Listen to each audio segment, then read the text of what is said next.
Trump had entered the hearing expecting business as usual, unaware that one pointed question from Jasmine Crockett would shake his calm in front of a watching nation. It was a heavy Monday morning in late September, and room 2141 of the Rayburn House office building in Washington was the epicenter of national attention. Cameras lined the walls, news networks broadcast live, and the tension was undeniable.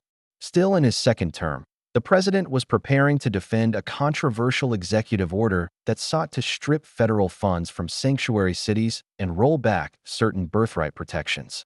At the far end of the panel, Representative Jasmine Crockett sat quietly, a pen resting against her chin. She wasn't anxious.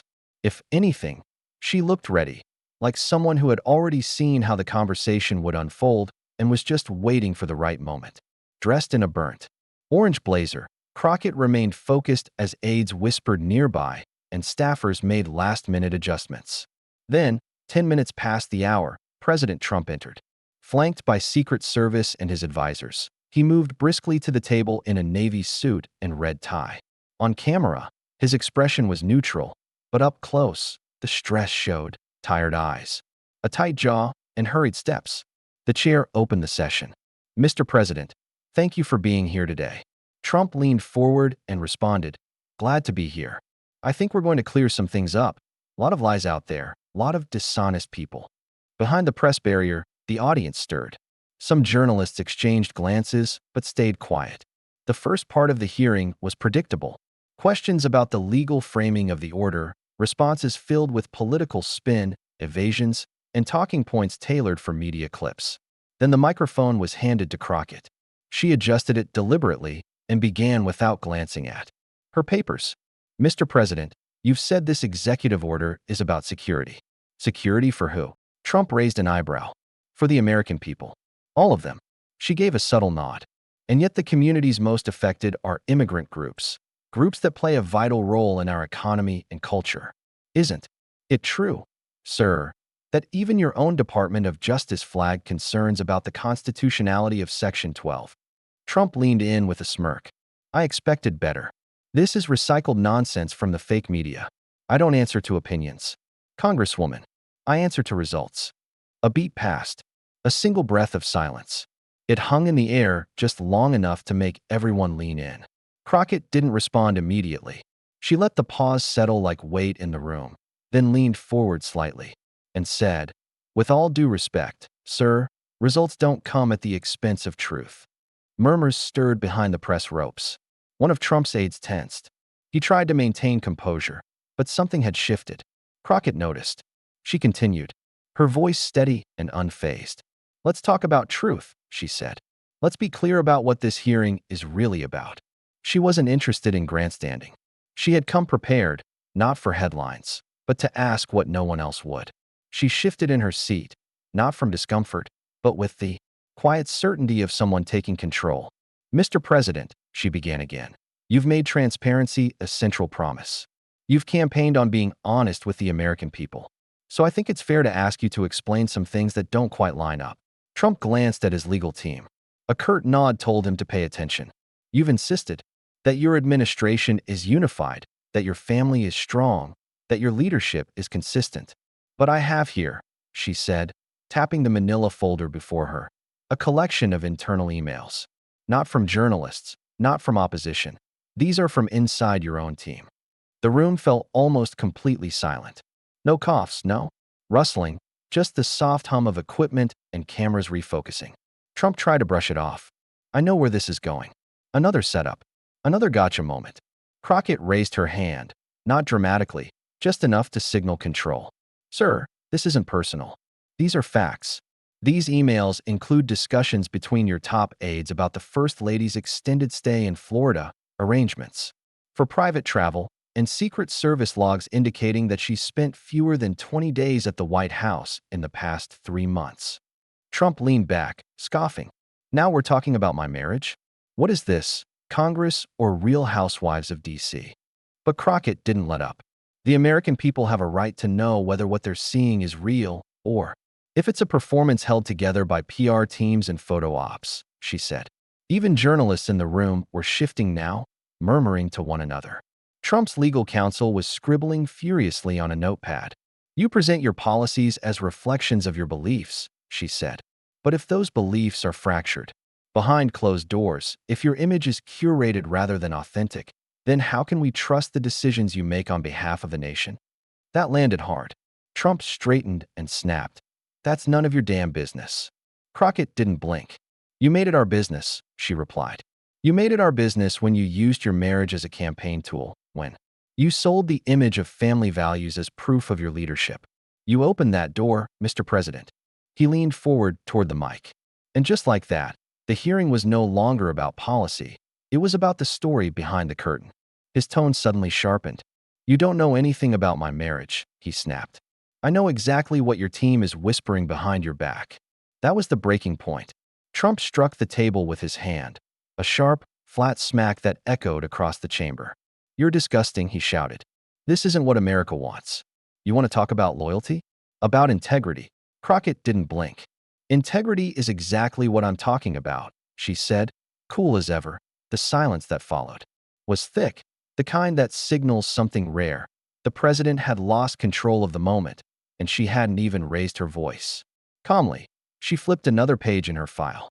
This isn't just about where the First Lady sleeps, she continued, tone steady. It's about the consistent pattern of secrecy and the extraordinary lengths your administration has taken to keep the truth from the American people. Trump muttered something, barely audible, not picked up by the microphones. Crockett didn't react. She just turned to the next page.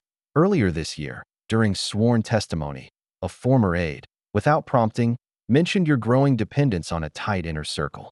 They said you'd become irritable, erratic, even paranoid about leaks. The same person said you were declining routine medical evaluations. Lies, Trump barked, snapping upright in his seat. False, all of it. Then perhaps, Crockett continued, voice cutting through the tension. You'd like to clarify why 3 different White House aides confirmed under oath that you insist on private, on-call medical staff during every overseas trip, something no previous president has ever done so frequently. And why, according to these aides, that same team has referenced the use of certain personal garments, not for style, but for medical necessity. A gasp broke the room. A cameraman inhaled audibly. A journalist near the back whispered, "Oh, my God." Trump opened his mouth, but no sound came out at first. His face flushed deep with color. This is shameful, he finally choked out. You're out of line. You're the president, Crockett answered, eyes locked on his. And every word you say affects 330 million lives. You don't get to hide behind that desk anymore. She wasn't just making a point now. She was striking deep, and Trump knew it. The entire room froze. No coughing, no rustling, no clicking cameras. Just the kind of silence that crashes into homes through televisions and phones like a wave. Trump, who had endured countless hearings, hostile reporters, and controversy after controversy, was clearly shaken. His hands trembled. His lips, compressed into a strained red line. Crockett didn't smirk, didn't raise her voice. She simply kept going, her tone level, like someone reading a letter they'd memorized but still felt deeply. I'm not here to shame you, Mr. President. I don't care about your private life for headlines. But when you demand absolute trust from the American people while hiding cracks behind closed doors, that becomes public concern. He leaned in, gripping the edge of the table. No one wants to hear this. This is garbage. This is what you waste our time with. They don't trust you, she shot back. They're told one thing and shown another. So yes, I will say it. In April, your team postponed a Brussels summit. The official reason? Security logistics. But internal memos cited an unexpected medical delay. One phrase stood out, presidential garment concerns. Care to explain what that means? Trump stared. Blank. Silent. She waited. Do you deny that medical staff traveling with you were ordered to remain on standby overnight following an incident on Air Force One? Still nothing. So she added, because 2 former stewards from that flight told investigators medical help was summoned after an unspecified issue midair. They say the matter was resolved quietly, no paperwork, under direct instruction from your chief of staff. His face turned not red with rage, but blotchy, uneven, the way someone looks when emotion and blood pressure start to clash. Eventually, he spoke, his voice rough. I'm not sitting here to entertain sick lies from sick people. You're a fraud. You're only here to humiliate the office." Crockett didn't even flinch. "No, Mr. President. I was elected to protect it." You could hear the surprise ripple across the room. Not forced gasps, but real ones. The moment had turned. Trump's voice faltered. Hers didn't. And everyone watching, from airports, couches, offices, felt it. Representative Beza, seated nearby, tried to interject. But Crockett raised a hand gently, holding her ground. "Let me be clear," she said. "No one is mocking health issues. What's shameful is the concealment, the dishonesty, the theater. If there's a condition, fine, you have the right to privacy, but not at the cost of misleading the nation, not by rewriting policy to distract, and certainly not by punishing staff who only asked for transparency." Trump slammed his palm on the table again. "Lies. All of it. You people are disgusting. You don't deserve to sit in this room." But the cameras kept rolling. Crockett leaned forward just slightly. "You've made your reputation tearing people down, Mr. President, journalists, veterans, the disabled, even your own team. And now that someone's simply holding a mirror, you call it an ambush." Trump turned toward the committee chair. His voice, when it came, was almost gone. She was clearly out of line. Representative Clive Arden leafed through the procedural manual, barely glancing up as he muttered that Representative Crockett still had the floor. Trump shifted in his seat, murmuring something to his lawyer as Crockett picked up again, this time speaking more softly, more deliberately. She addressed the viewers as much as the committee, acknowledging the question many might be asking. Why bring this up at all? Her answer was simple. It wasn't about humiliation, but about responsibility. Holding a high office demands stability, transparency, and dignity. And if someone can no longer uphold those qualities, the public has a right to know. She shut her folder gently and rested her hands on it, her tone unwavering. After years of national distractions, culture wars, and constant noise, today had brought a different kind of moment, one where power didn't dominate the conversation. Trump didn't respond. For the first time during the hearing, he remained silent, his gaze flicking between the cameras and committee members, no longer in command of the room. But the silence inside didn't mirror the world outside. Crockett's remarks had already begun spreading. News networks cut away from the hearing, headlines flashing across screens. One station looped her final words, while another tried and failed to steer the narrative toward earlier economic issues. Online, the response was immediate. TikTok was flooded with clips, edits, memes, and commentary. Within half an hour, #CrockettClapsBack was trending worldwide. Inside the hearing chamber, proceedings technically continued. Trump leaned toward his counsel, whispering with clenched fists. Though his mic was muted, his posture screamed discomfort. Damp patches of sweat darkened his sleeve, his shoulders drawn up tight. He had addressed the nation countless times before, but this moment was unlike the rest. The authority he usually carried had slipped, and everyone could feel it. Representative Beza attempted to redirect with a question on border policy, but Trump waved him off, visibly irritated. His voice, rough from earlier outbursts, now sounded strained and brittle. He dismissed the whole exchange as a tabloid-fueled smear campaign driven by those he had fired. His frustration boiled over. The chairman urged him to stay on topic, but Trump snapped, insisting this wasn't a proper hearing anymore. He accused Crockett of using him as a stepping stone, dragging his wife and health into a public spectacle. When he referred to her as this angry little woman, the room tensed. Crockett stayed motionless, gently tapping her pen. A quiet murmur passed through the room as another representative leaned to whisper to a staffer. Then she calmly noted, for the record, that the president had used sexist language toward a sitting member of Congress. Trump lashed back, indignant, his voice nearly breaking. He claimed to be the victim of an ambush, scoffing at the idea that no one else was outraged. He turned to the chair, accusing the committee of allowing slander while ignoring fairness. Crockett, unfazed, responded that the American people would decide for themselves. Her tone remained composed, centered. Abruptly, Trump stood, his chair scraping the floor. He declared the hearing a sham and stormed out, or tried to. His legal team hesitated, unsure if they should stop him. The chair reminded him of his duty to respond, but Trump yelled back, decrying the process and portraying himself as a patriot under attack. When he shouted the word diapers, it landed with jarring impact. The room froze. Even those who had stood by him didn't know how to react. Crockett didn't flinch. A camera zoomed in on her face, calm, not smug, just still. Trump glared at her, accusing her of dragging his family into this. She finally replied, her voice so low it nearly missed the mic. "You can't lose what you gave away yourself." A hush spread through the chamber. Even Biza, who had been nervously clicking his pen, stopped. Trump remained standing for a beat. Then, realizing every movement was being recorded, sank slowly back into his seat. Not because he wanted to, but because leaving now would have looked even worse. He cleared his throat, tried to move on, but everyone knew that nothing had really moved on. What unfolded that day didn't just define a hearing. It rewrote the tone of accountability in American politics. The media ran with it instantly. Banners declared that Crockett had silenced the president in a dramatic showdown. Her quiet retort echoed across every major platform.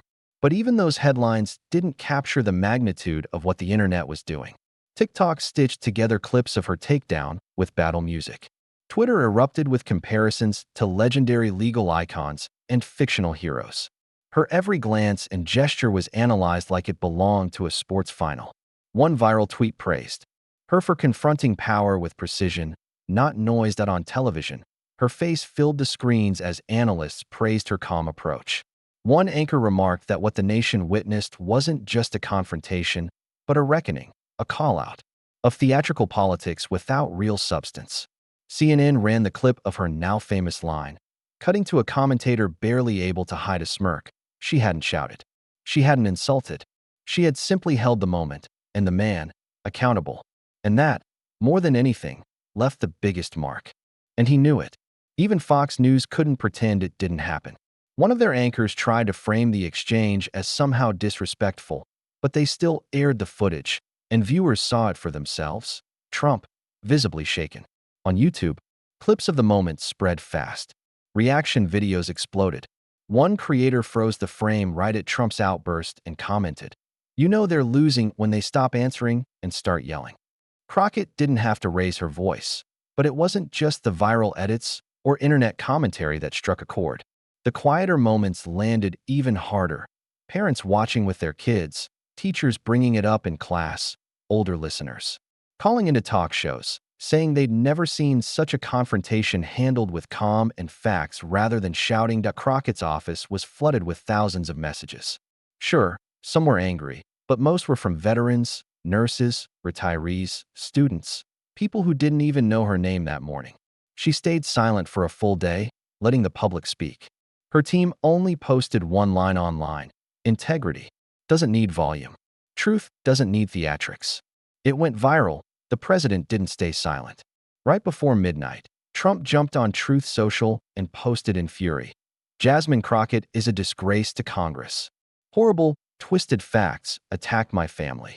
He ranted, but it didn't land the same. The post was immediately shared, mocked, picked apart.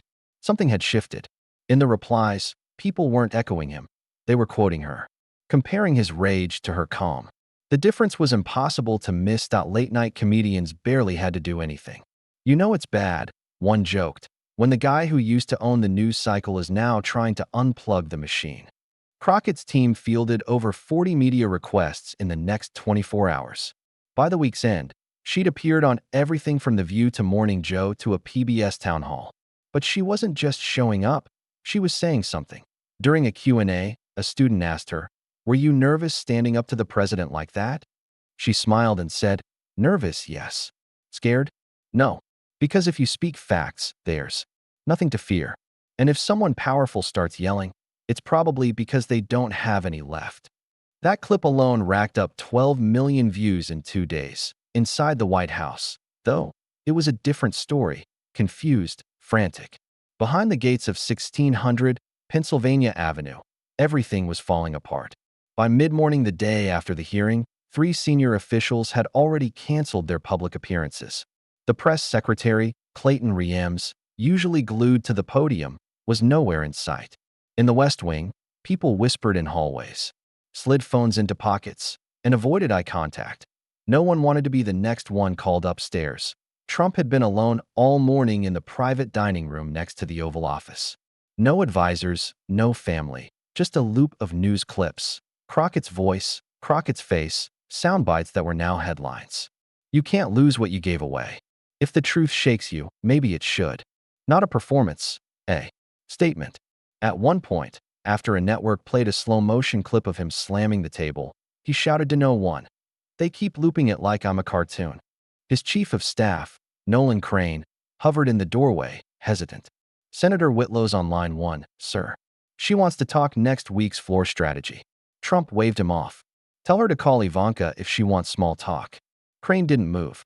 She says donors are worried this will blow up if we don't steer the story. Trump finally looked at him. I am the story. But he didn't believe it. Not anymore. Meanwhile, in the East Wing, Melania hadn't spoken to him since the night before the hearing. Her staff canceled a planned appearance at the Smithsonian without saying why. When a journalist asked her team for comment on Crockett's accusations, they responded with 3 words, no comment today. Eventually, Press Secretary Riems reappeared in the communications wing. He looked exhausted, shirt wrinkled, tie half off.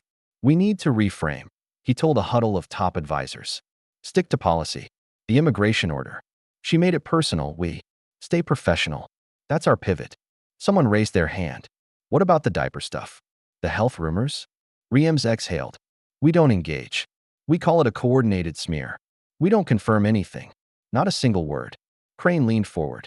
But we can't just ignore it. Millions of tweets. People are making memes about the president's bathroom habits. It sounds dumb, but it's spreading. Even the New Yorker is covering it. If we don't take back control, this becomes who he is. At that moment, Trump walked in. His posture was stiff, his face tight. You want to take control of the moment? He asked, eyes locked on Crane. Then find me one of hers. A mistake. A secret. A skeleton. I want everything there is to know about Jasmine Crockett. Everything. There was silence. Crane looked uneasy. We've already pulled everything, sir. Her record's clean. Voting history's solid. No scandals. Not even a messy divorce. Trump's eyes narrowed. Nobody's that clean. The room fell quiet again. And then Riems finally said something. Trying to shift focus back to a less volatile narrative, the team decided to use their political alliances to push back strategically. Senator Musin had already agreed to release a statement emphasizing decorum, framing the issue as one that threatens democratic values. The hope was that the media would latch onto that idea and run with it, presenting it as a broader concern about institutional respect. Trump noted that networks thrive on presenting both sides, so giving them a new angle was key. But even as they worked on containing the fallout, the media cycle kept spinning. A prominent conservative columnist in the Arizona Sentinel questioned whether it was time for the Republican Party to confront the implications of the 28th Amendment debate head-on. The columnist made it clear, either the GOP addresses the core issues or risks being overrun. Inside the White House, there was a growing sense of unease, not just about the scandal itself, but about the prolonged impasse. For many Americans, the recent footage showed Trump not as the combative figure they were used to, but as someone trapped, shaken. And that video wasn't going anywhere. It had become part of the public record. Crockett's performance didn't just trend, it resonated. She didn't appear flustered or emotional. She was pointed and calm, and that made her remarks all the more powerful. While the administration scrambled to manage perception and search for any vulnerability in her background, Crockett wasn't retreating. She was capitalizing on the moment, doing what many politicians dream of but rarely achieve, stepping directly into the national spotlight with control and clarity. Instead of lying low, she was already out in the public. Within 48 hours, she appeared at a town hall event in Columbus, Ohio, with nothing but a chair, a handheld microphone, and her signature straightforward tone. As she entered, the crowd stood, some applauded, some cheered, and a few waved signs bearing slogans like "Truth needs a voice" and "You held the line." She quietly asked them to settle. Then she made her point. She hadn't gone to that hearing to go viral. She had gone to ask questions that needed answers. She didn't shout because she didn't have to. The facts were loud enough. The crowd's response was thunderous. That same evening, she appeared on The View, calmly fielding tough questions from the hosts. When asked if the diaper remark had been planned, she raised an eyebrow and clarified that it wasn't a joke. It was based on solid testimony from credible witnesses. If people found it humorous, maybe the problem was with how absurd reality had become. She wasn't just a congresswoman anymore. She had become a focal point in the national dialogue. People were Googling her name, remembering her face. She seemed unfazed by the storm surrounding her, even as her office was inundated with media requests from every corner of the industry. But she didn't chase every spotlight. She deliberately chose where to speak, preferring platforms where her message wouldn't be diluted by flashy distractions. One memorable moment came during an interview on NPR's Weekend Roundtable. When asked what part of her testimony resonated most with the public, she paused before saying that people were tired of being condescended to. They didn't want drama, they wanted authenticity. They wanted someone who didn't yell, but still told the truth, no matter how uncomfortable. Listeners responded in waves. Calls poured in, not with questions, but gratitude. A retired postal worker said she reminded him of Barbara Jordan, firm and clear. A teacher mentioned playing the hearing in class, which sparked more civic discussion in one day than in an entire semester. Crockett took the praise in stride, emphasizing to her team that the attention was fleeting, but the message had to endure. Her campaign saw a massive uptick in donations, most notably from young voters. Over 60% of the new donors were under 35, many contributing to a political cause for the first time. One college student commented that while they hadn't intended to support anyone, Crockett had shown that not all politicians were just noise. She'd earned it. In Memphis, high school debate coaches started using her hearing footage to teach argument structure and tone. In Dallas, a mural appeared in Deep Ellum showing her image with the words, "Every line affects 330 million people." It wasn't quite a movement yet, but something was shifting. Behind closed doors, Democratic leaders began to float her name in conversations about future leadership roles. Still, Crockett wasn't chasing fame. In a candid exchange with her chief of staff, she made her intent clear. She didn't come to Congress for applause. She came to reflect the truth back to the nation, whether or not people liked what they saw. But momentum invites opposition. By Friday, the pushback machinery had activated. Anonymous sources whispered to right-wing outlets, hinting at improprieties in her conduct during the hearing. No evidence, just insinuation. The goal wasn't truth, it was doubt. On Saturday, the attack went public.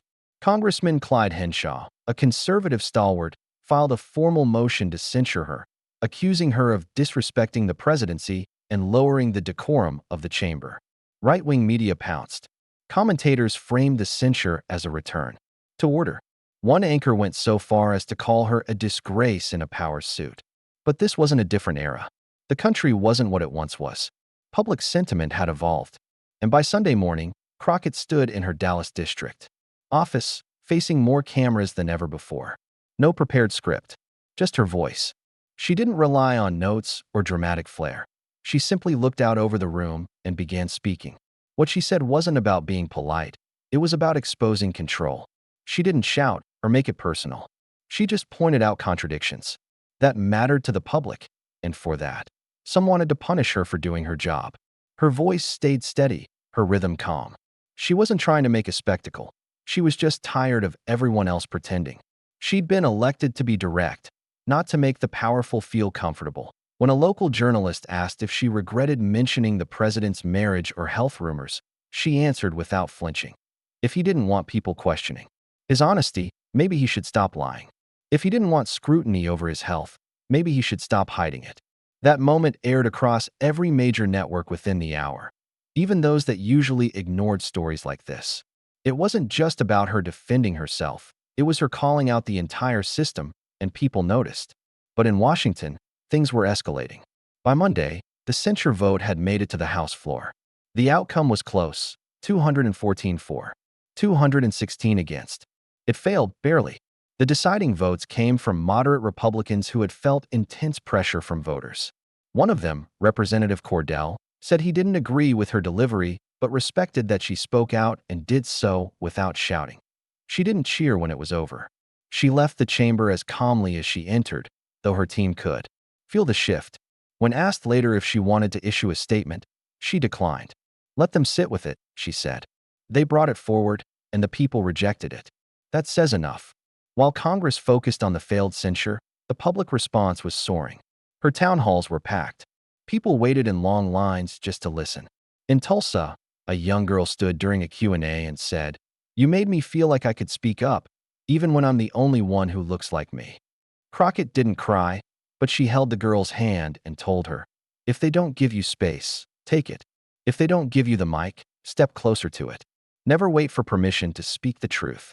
That quote made headlines the next morning. Her critics called her confrontational, accused her of stirring drama and refusing to play bipartisan games. But their attacks didn't stick. People had already seen what really happened. They'd watched her remain composed while the president unraveled. Every attempt to quiet her only gave her more resonance, not in volume, but in meaning. She wasn't seeking revenge. She had her eyes on something bigger, and soon, she made that clear. A week later, she stood at a podium in the John F. Kennedy Presidential Library, speaking at a forum on leadership and service. It wasn't a rally, just a room full of students, veterans, historians, and regular Americans still digesting what they'd seen days earlier. As she began, she didn't deliver fire. She gave reflection. She said she'd had many microphones in her face that week, but she wasn't there to talk about the moment that went viral. She wanted to talk about what comes after. In a world where it's easier to perform leadership than to live it, she warned of the danger of measuring success by attention instead of by service. Her speech wasn't an attack, it was a mirror. Not just for the president, but for everyone, including herself. She reminded the audience that accountability isn't aggression and transparency isn't cruelty.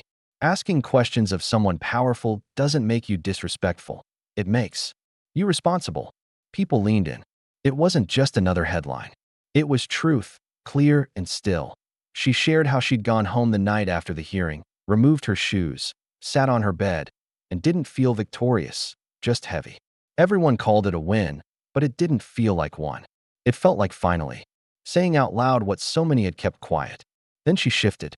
She didn't enjoy cornering the president, but felt it had to be done.